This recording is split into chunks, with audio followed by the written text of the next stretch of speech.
Like Doug DeMuro and many others, I'm quite obsessed with low-digit license plates. Through a serendipitous series of events, I was able to get the number 1, and I was also able to get just the letter P. P is perhaps the worst letter to get, but it represented my last name and I was able to get it, so I went for it. Because of my obsession with low digit license plates, I followed the system that they use to give these what are called personalized plates, because you have to apply for a personalized plate to get the specific numbers. And I realized that their numbering started at 1 and went up from there. Then, about a few months ago, the province that I'm in started using a different system. The new system I didn't have as much knowledge about, but I figured I might as well, search all the numbers again, see if there was anything that changed. And I also got them to search 0. Lo and behold, my knowledge of them switching systems and whatnot paid off, and I was able to get the number 0, which actually is not available in many states and many provinces. To my knowledge, I've never seen another 0 plate, and mine is the only one that I've ever seen, but the people working at DMV were also very confused to see that 0 was available, and that it was even a number you could get on a plate. They had always thought that it just started at 1 and went up, but 0 became available. In Canada, you can get the license plate and reserve the license plate for yourself without having a car to put it on immediately. The number 1 will always be on my daily driver and will never come off of that car. Now, I only have one car and my wife refuses to put the 0 on her car. So now I might have to buy a new car just to put the license plate on. I like the number 1 plate because of the story of how I got it.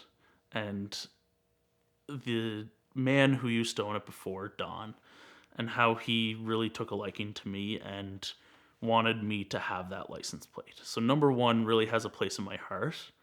The 0 is just a really cool story of how changing of systems opens up new plates. And now it's a plate that, to my knowledge, isn't available elsewhere or other provinces or states, and perhaps is more rare than a number 1 plate. But for me, the number 1 was really where I started my journey here, and where, the first plate that I ever had. And that will always hold a special place in my heart.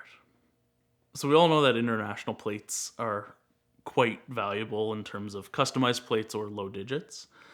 And there's a lot of precedent to say that United States plates can be more valuable than that. It's very seldom that single digit low number, the 1 to 5 transact, but that 6 to 10 transact a little bit more often, and we see it a little bit more often, and they transact in, the mid to high 6 figures sometimes.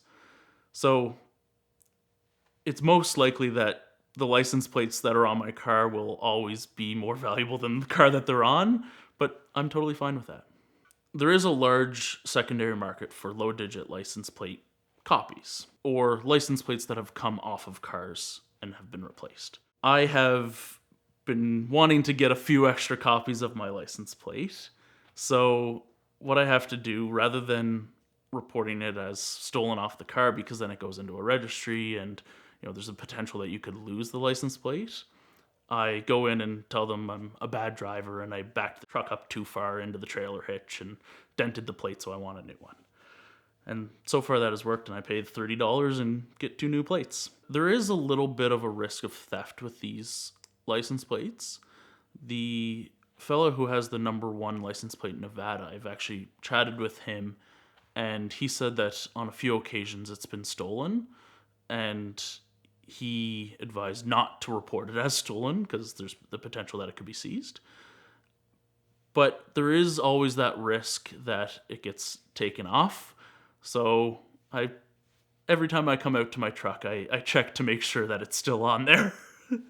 Now, with the 0 license plate, I have a concern because of a fella named Joseph Tartoro. Joseph tried to get around the ticketing system by putting the word null on his license plate and the word void on his wife's license plate. His thought was that if an officer writes null on a speeding ticket, that the ticket won't be processed and he won't get a ticket. Now, that significantly backfired, and he ended up getting thousands of dollars worth of tickets from people who didn't have license plates on their cars when the officer wrote null for indicating no license plate. Now, my worry is that an officer might write 0 with a line through it to indicate no license plate, and it comes back to me and I get the ticket.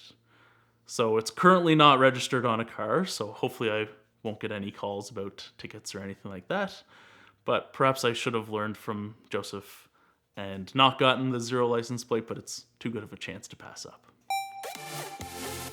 Car fires make for great videos, but very bad days for car owners, and I protect my cars from fire by having an element extinguisher in every one of them for every mile. I actually got my first one from Freddie a few years ago as we were shooting Car Trek 1, where a fire was a very real risk, but it's always important to be protected.